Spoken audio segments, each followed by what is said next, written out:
The receptionist greeted the millionaire's deaf mom. Her sign language left everyone shocked. It was an ordinary Tuesday at the Oceanview Grand Hotel, where Emily Carter had been working as a front desk agent for nearly 4 months. The 26-year-old, with her long brown hair always tied neatly in a bun and a shy, polite smile, arrived early as usual. That morning, the San Francisco skyline was wrapped in mist, the coastline behind the hotel almost hidden beneath a sea of fog. Emily loved mornings like that, quiet, hazy, with a strange softness that made the heart feel more tender. She sat behind the reception desk, checking the day's reservations, when she noticed an elderly woman walking into the lobby. The woman wore a silver-gray suit, her white hair styled in a classic updo. Despite her graceful appearance, her eyes were unsure, lost in the grandeur of the space. Emily recognized that expression instantly. Not confusion, but a deep sense of disorientation. No one else in the lobby seemed to notice. A few staff glanced at her and looked away. But Emily stood up and quietly stepped out from behind the desk. The woman began moving her hands, trying to communicate something. A few staff nearby exchanged confused glances. But Emily didn't hesitate. She walked closer and signed in American Sign Language, ASL. "Do you need help?" The woman looked up, eyes widening with surprise, and then lighting up like someone had just turned on a light inside her chest. "I'm looking for my son," she signed back in ASL, her hands slightly trembling, but her movements clear and composed. Emily smiled. "Let me help you find him."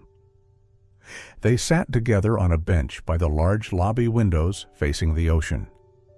Emily brought her a cup of hot tea and continued the conversation in sign language. The woman introduced herself as Grace Blake, a retired art history professor.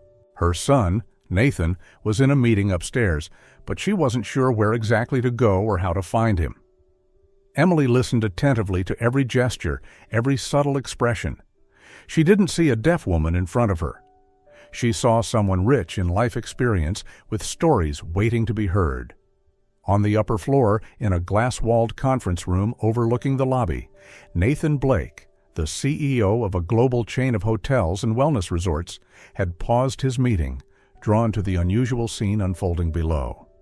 His eyes followed every sign his mother made, a mother he hadn't spoken to directly in years. He couldn't remember the last time he saw her smile with such softness and sincerity, especially not with a young hotel clerk, someone she'd never met before. Some mornings seem ordinary, until one small, kind gesture made with your hands opens a door no one expected. In the high-rise conference room, Nathan Blake stood silently, his gaze fixed on the lobby below, where his mother was signing and smiling with the young receptionist. Their hands danced between them, not with rhythm, but with meaning, a private language, intimate and ancient, as if they'd known each other in another life. The murmurs of his associates faded into the background. All he could hear was the quiet, steady thump of his own heartbeat. Nathan was used to numbers, contracts, and decisions worth millions. But at that moment, something simple and human touched him deeper than any deal ever had. It had been years since he'd seen his mother smile like that, not out of politeness, but out of genuine joy. Grace Blake, once a professor of art history, had taught him that beauty didn't live in perfection, but in emotion. Yet after his father's death, Nathan had buried himself in a world of power and deadlines. He had assistants, interpreters, and caretakers for his mother. But somewhere along the way, he'd forgotten that his mother needed to be spoken to with the heart, not the schedule. Looking down, he saw Emily, the young woman in the sea blue uniform, leaning in with a gentle smile as his mother signed something amusing. The sunlight streamed through the tall glass windows, wrapping both women in a warm glow.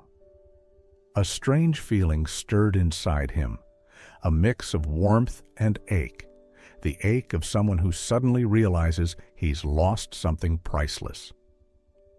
When the meeting ended, Nathan didn't rush back to his office. Instead, he lingered, watching as his mother and Emily moved toward the cafe. Their hands flowed through the air in effortless motion, like two people who had known each other forever. He saw a spark of life in his mother's eyes that he hadn't seen in years. That afternoon, on the drive home, Grace couldn't stop talking, signing enthusiastically as she told Nathan about the kind young woman who spoke with listening hands. Nathan understood every sign, even though he hadn't used ASL in a long time. The phrase made him smile softly. That night, Nathan sat by the window of his Oceanview apartment, the moonlight spilling across the water like silver threads. He remembered being a boy, his mother's patient hands teaching him to communicate without words. He had promised her he'd never stop talking with his hands. But life had swept him away. Meetings, success, and lonely dinners had replaced promises once made with love.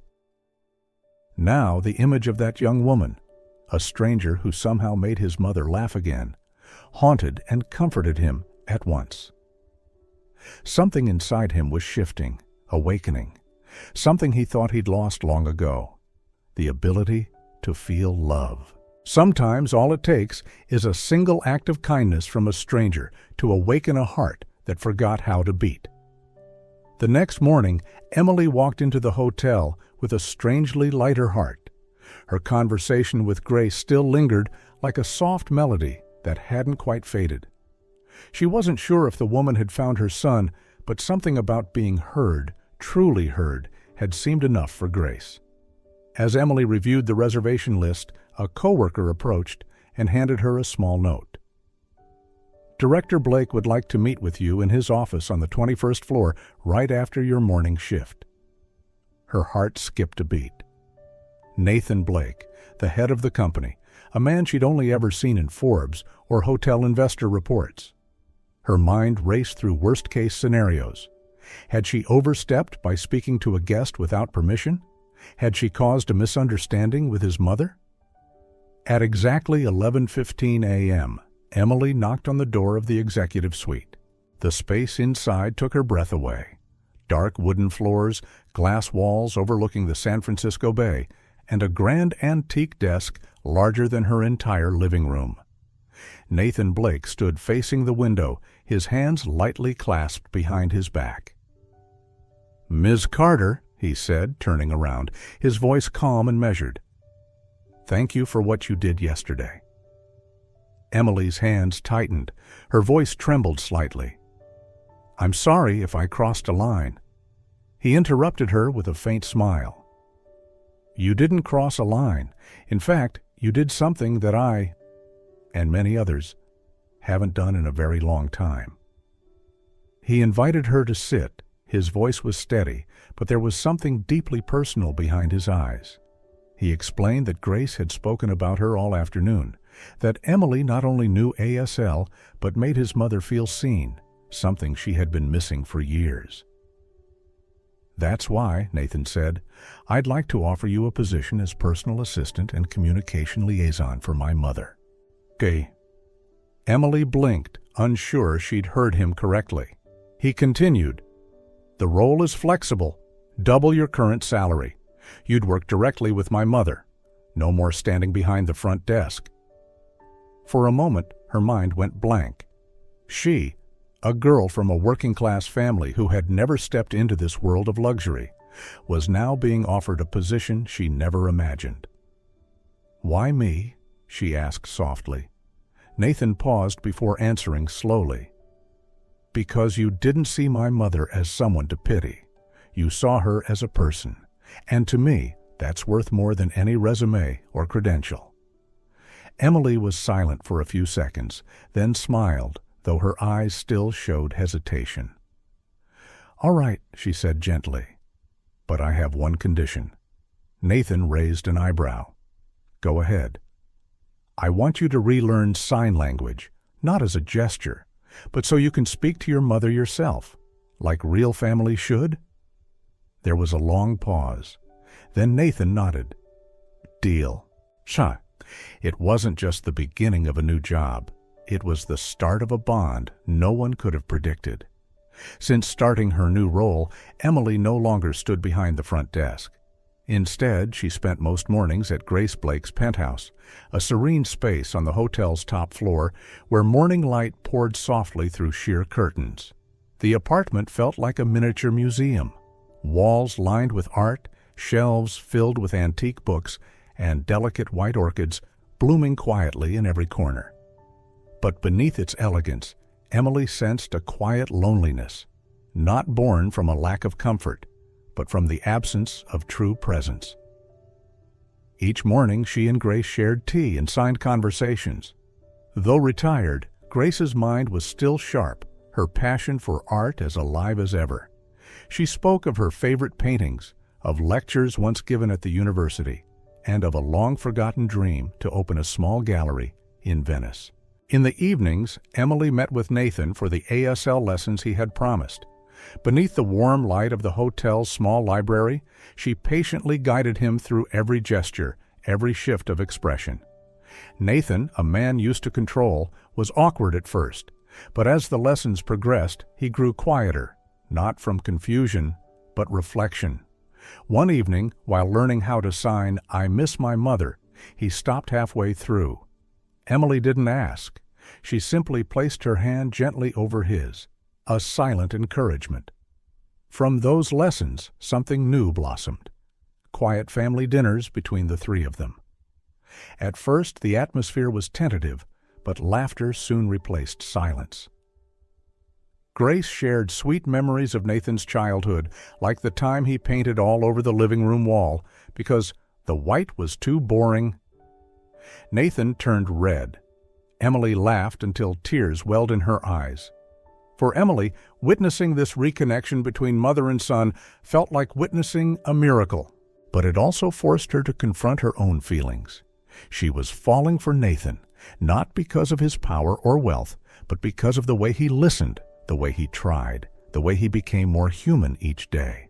Still, part of her remained afraid that she was just a fleeting chapter in his dazzling life. Afraid that when the lights dimmed, she'd return to the shadows of her ordinary days. But in that moment, sitting between Grace and Nathan, Emily didn't think about tomorrow. She only wanted to hold on to now, a moment where hands were relearning love and a heart was opening once more. On a Thursday evening, Nathan approached Emily after her shift. He stood at the front desk, the place where she used to work, but this time not to observe from afar. "This Saturday there's a charity gala at the Flagstone Hotel," he said softly. "I'm one of the main donors, and I'd like you to come, as my mother's official assistant." Emily hesitated. Glamorous galas weren't exactly her world, but Nathan's eyes held no pressure, only a sincere desire to share the evening with her. She nodded. All week she agonized over what to wear. In the end, she chose a navy blue dress, elegant, simple, and perfectly fitted. It wasn't designer, but it carried the quiet grace of someone who knew who she was. That evening, the Flagstone Hotel gleamed like a palace. Crystal chandeliers, red wine, women draped in gowns and sparkling diamonds. Emily entered the lobby beside Grace and Nathan. He held his mother's hand on one side, his other hand gently guiding Emily's back, silently acknowledging her place beside them. Some guests recognized Grace, offering polite smiles, but keeping their distance once they realized she couldn't hear. Emily noticed how Grace's expression softened each time someone looked at her as if she didn't belong there. But no one expected the cruel remark that came from a young woman near the buffet table. With a champagne flute in hand and a smug smile, she said, "Well, people like that kind of ruin the elegant vibe, don't they? It's uncomfortable when they just show up like they're one of us." Grace read her lips. She turned away. Emily saw the light dim in her eyes, her hand trembling slightly over her glass. A flame sparked in Emily's chest. Without hesitation, she stepped forward. Her voice was calm, but steely. "The woman you just referred to is one of the most intelligent, compassionate, and deeply cultured people I've ever met. If her presence disrupts your idea of elegance, maybe it's time you redefine what elegance means." The room fell silent. The clinking of glasses stopped as if frozen. Emily felt her heart pounding. She had just spoken up, in a room full of power, and said what no one else dared to. She turned, looking at Nathan. For a moment, fear crept in. Fear that he'd be embarrassed or even upset.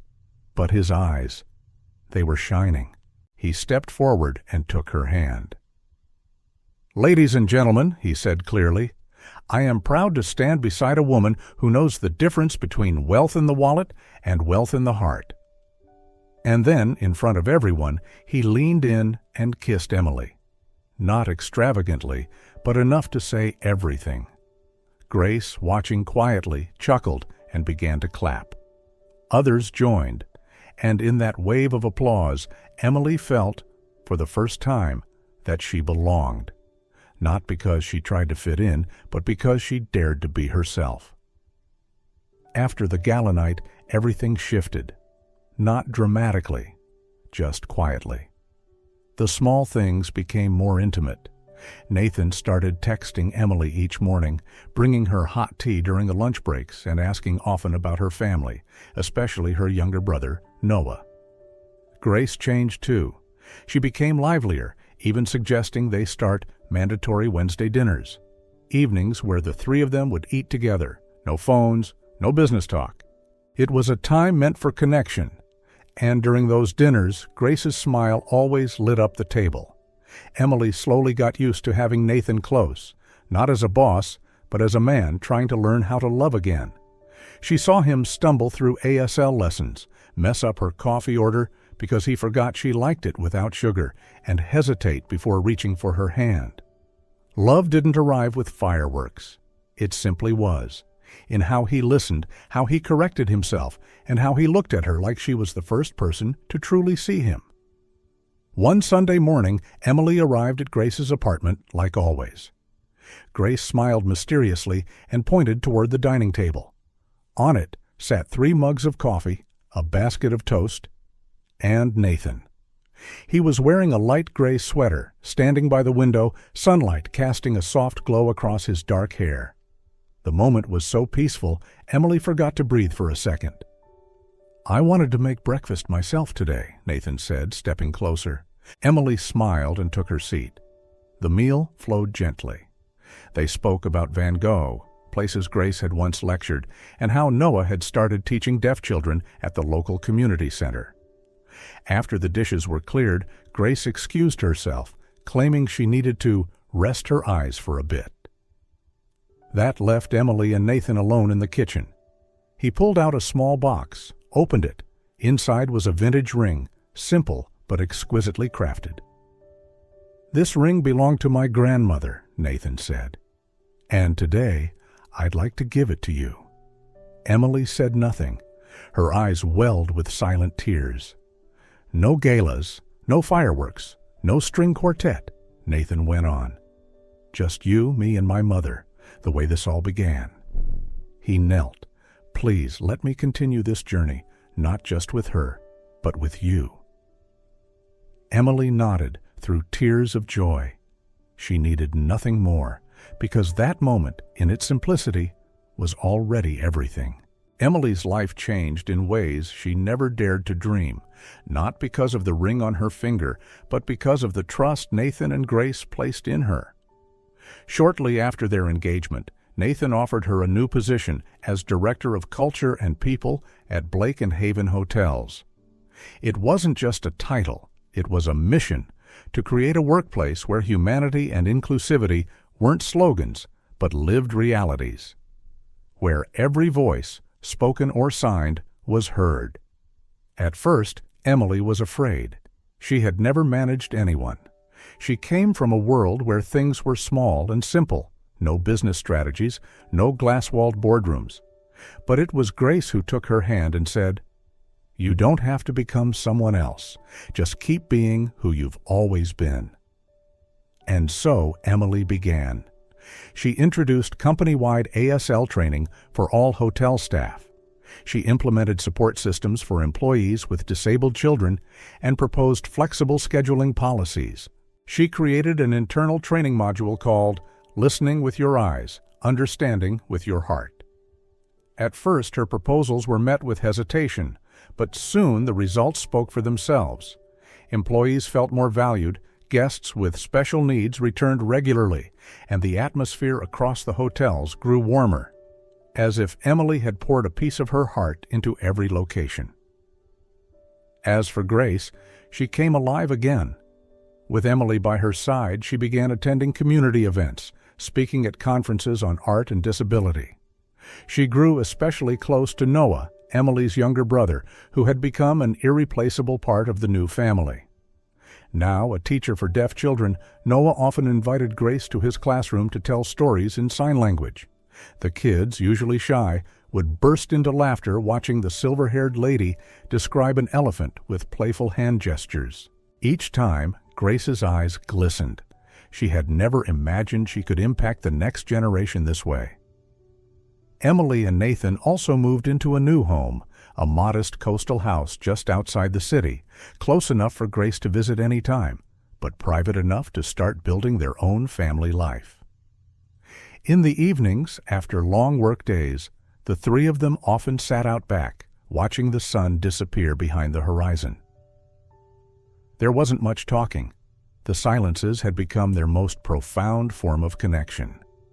Emily realized she hadn't just joined a family. She had helped reshape it. More importantly, she had helped bring Nathan back to himself. A man who once locked his emotions away, now learning to listen, to laugh, and to understand that real love doesn't need grand declarations. Who would have thought that a girl who once stood behind a hotel desk simply because she knew how to say hello with her hands would be the one to make all this happen? One evening, as the family had dinner out on the patio, Grace signing a story to Noah while Emily rocked their newborn daughter. Nathan gently set down his spoon and looked at Emily with eyes both serious and warm. "I have something I want to say," he began. "I want to create a foundation for the deaf community." Emily looked up, surprised. Grace paused mid-gesture. "Not just donations," Nathan continued. "Real action, free sign language classes, scholarships for deaf students, employment support, and most importantly, a space to show that difference is strength, not burden." He turned to Emily, his voice softer now. "And I want you to run it." Emily's heart raced. Everything she had quietly worked toward, from teaching ASL to staff, her long conversations with Grace, to private meetings with HR, was now the groundwork for something so much bigger. She nodded without hesitation. "I'm ready." The foundation was called The Hands That Speak. The launch event was held at the very hotel where it all began, Oceanview Grand. It was an intimate gathering, but deeply meaningful.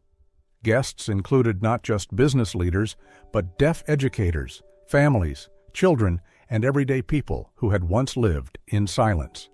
Emily stood on stage in a simple white dress, wearing the vintage ring that once belonged to Nathan's grandmother.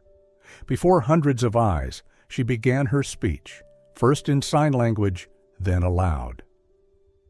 "This story," she said, "began with a silent hello, a gesture from one stranger to a mother feeling lost in a noisy world. No one expected it to change 3 lives." She looked to the front row where Grace sat holding her granddaughter, and Nathan translated his wife's words into signs for the deaf guests in the room. "We don't have to be the same to understand each other," Emily continued. "We only need the true intention to understand. Language isn't just in the mouth. It's in the eyes, the hands, patience, and love." When she finished, the entire room stood and applauded. Grace wiped tears from her cheeks. Noah joined her on stage, and for the first time, he addressed a crowd in full sign language. Nathan translated once again. Noah spoke about his sister, the one who always believed difference was a gift. He said that thanks to Emily, Their family had learned that silence does not mean absence, and hands can speak more than words ever could. That night wasn't just about launching an organization, it marked the birth of a movement. Hotels in the Blake and Haven chain began hiring more deaf employees. Schools reached out to partner on ASL programs. The media began calling Emily the woman who lit up the silence. And through it all, Emily remained the same. Still the girl who once stood behind a reception desk, only now she knew something powerful. Her hands could change the world. 2 years after their wedding, Emily and Nathan's seaside home was filled with sunlight, sea breeze, and the laughter of a little girl. It was no longer a house for busy people. It was a home built by hearts that had found each other again. Every morning, Emily woke not to an alarm, but to tiny hands gently touching her cheek. Their daughter, Pilar, would sign "Good morning" with her chubby fingers, her curls bouncing as she giggled. She had Emily's warmth and Nathan's steady gray eyes. And in that simple gesture, Emily saw everything she'd ever dreamed of. Nathan had changed more than anyone could imagine. The man who once measured life in meetings and profit charts now spent 2 full days each week at home. He walked Pilar along the beach, cooked breakfast, and tried, always unsuccessfully, to bake cookies with the right amount of sugar.